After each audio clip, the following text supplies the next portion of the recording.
Now more than ever, I wouldn't want to be in HR.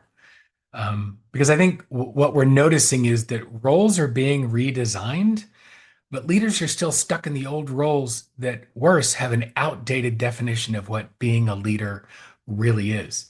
It's much like our education system is still designed around preparing children to grow up for jobs and existence during the Industrial Revolution. We haven't morphed our educational system. Well, guess what? We haven't morphed leadership either.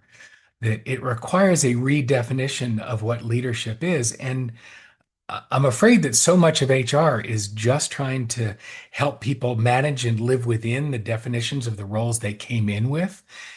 And although you can move people in an organization, the roles that people are getting moved into are no better defined.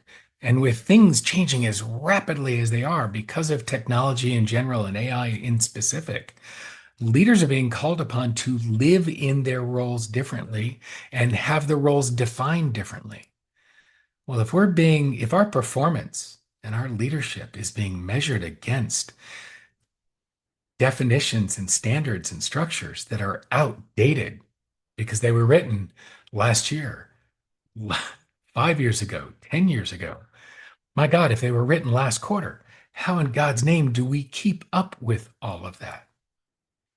So I think it's important for leaders to have a meta awareness of their role.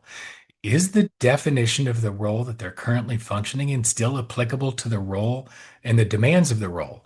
And this is from C-suite all the way down. It's essential for C-suite leaders to reevaluate constantly whether the role they're performing in has the definition to go with it, because all of us have somebody to respond to.